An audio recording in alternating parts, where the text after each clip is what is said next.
Back-to-back earthquakes in Venezuela have killed more than 30 people and injured at least 700. The stronger of the two quakes, a 7.5, was the region's most powerful in more than a century.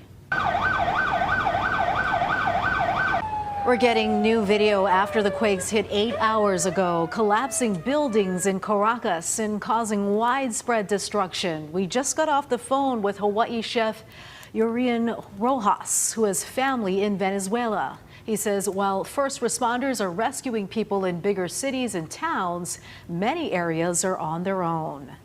People don't know where to go. People don't know. There is no shelter in place. There is no help. There is no, nothing. Especially when you live here and you see what's happened, for example, when the Maui fires, even that was a disaster, FEMA and the firefighters, police, everything, National Guard, everything comes together. They did something at the end. But over there it's like empty, like crickets. Rojas tells us his family is okay, but their two homes and a car were damaged. The coastal state La Guaira has been declared a disaster zone, and the Caracas International Airport is temporary.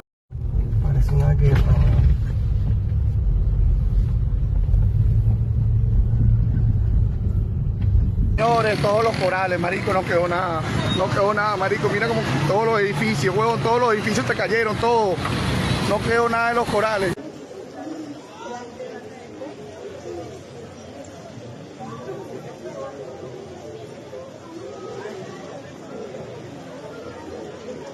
So, you probably heard there's been quite a few earthquakes happening, and I mean, Venezuela was the worst, as they were saying, and as you could see, that other footage was just Venezuela as well, but they had back-to-back, like 7.2, 7.5 earthquakes. I forget what it was. I put the Richter scale magnitude of the earthquakes in the beginning, so...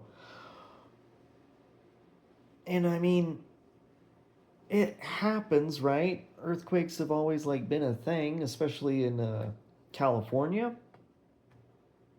The San Andreas Fault. That's why that Grand Theft Auto game, that's what it was all about. Earthquakes and shit. But there's in Idaho, it's a fairly mild place to live as far as crazy stuff like that. It used to get way colder when I was younger. It has a lot of wind, but other than that, it's pretty easygoing. But the thing that worries me being in this area is, I'm like an hour and a half away from Yellowstone. And if something happened to trigger, they're basically, underground volcanoes and geysers and shit. And if something set those off, it would not only take out Idaho, but a lot of the western states.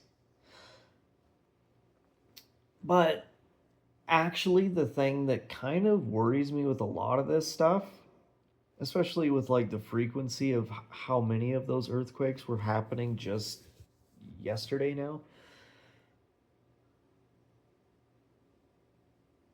I think, and if you listen to a lot of people about old civilizations and what happened and how did they go extinct, or how did their civilizations get lost and stuff,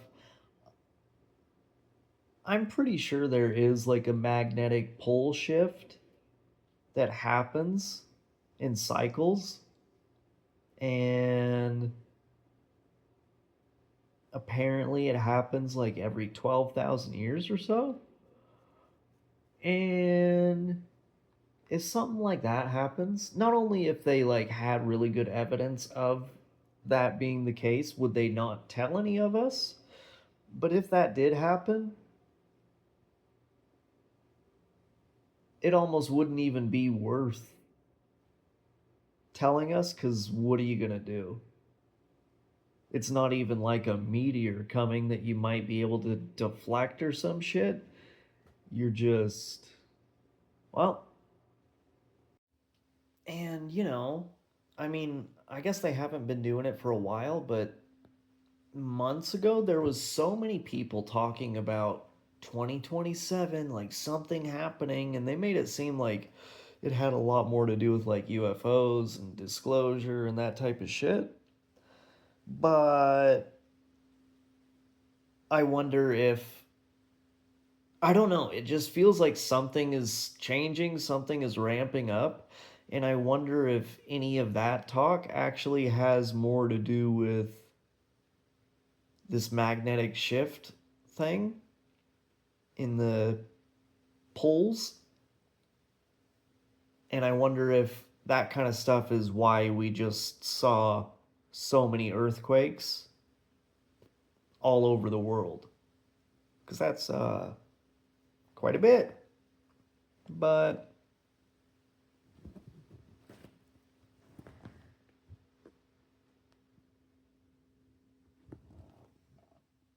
cute.